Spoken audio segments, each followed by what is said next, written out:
The Great Saturday Betrayal. My name is Figaro, and usually my Saturdays are a masterclass in leisure. I start by supervising my favorite human, Fatima, as she navigates her morning routine. She doesn't need words to tell me I'm the most handsome gray-brown tabby in the hemisphere. The way she leans her head toward me from her wheelchair says it all.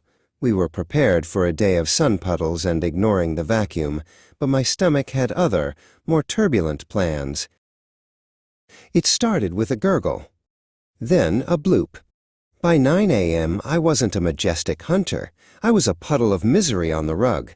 I tried to maintain my dignity, but it's hard to look like a king when you're doing a very convincing impression of a deflated balloon.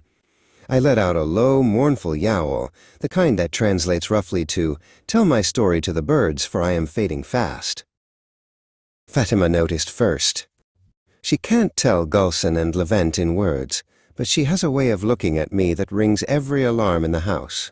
She gestured toward my prone form, with a concerned tilt of her head, her eyes wide.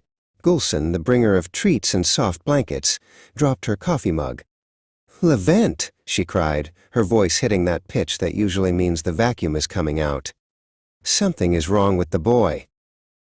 Before I could protest or file a formal complaint, Levent appeared with the plastic box of doom. I was scooped up, shoved into the mesh-fronted prison, and carried toward the car. The indignity! I am a creature of the wild, indoors, a fierce predator of feathers on strings. I shouldn't be traveling in a box like a common toaster. We arrived at the emergency clinic, a place that smells of disinfectant and the suppressed screams of dogs.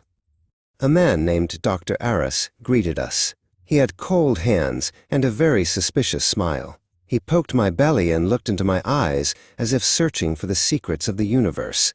I stared back, hoping he could read the "I will remember this" written in my pupils. Then came the science experiments. First, Levent had to hold me while they stole my precious fluids. "It's just a little poke, Figaro," Levent whispered. "Traitor." Then they took me to a dark room and put me on a cold plate for an X-ray. I held my breath, hoping they'd find the soul of a tiger inside me. Instead, they just found a very empty stomach. The ultimate humiliation was the gooey belly adventure. Gulson held my paws while Dr. Aris rubbed a cold, wet jelly all over my stomach for an ultrasound. I felt like a very expensive piece of sushi being prepared.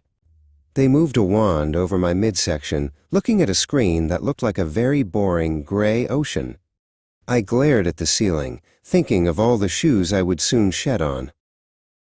After what felt like 3 lifetimes, Gulson and Levent sat in the waiting room, whispering. Dr. Aris emerged, clutching a stack of papers.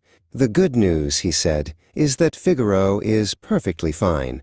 X-rays are clear, blood work is perfect, and his ultrasound shows nothing but a slightly grumpy colon." He handed over a very small, very expensive bag of brown pebbles, but he needs a strict diet for 3 days.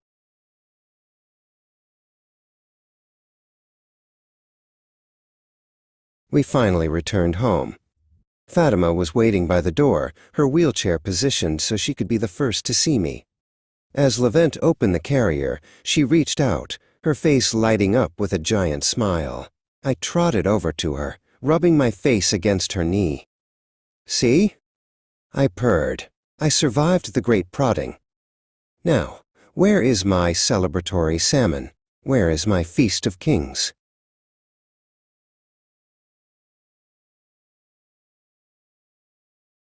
Then, the betrayal.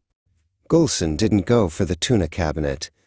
She didn't reach for the shrimp treats. She opened the tiny bag from the vet and poured a pile of dusty, brown, cardboard-scented nuggets into my bowl. I looked at the bowl. I looked at Fatima. I looked at the camera. If this is the price of health, I would like to speak to a manager immediately. Saturday is officially canceled.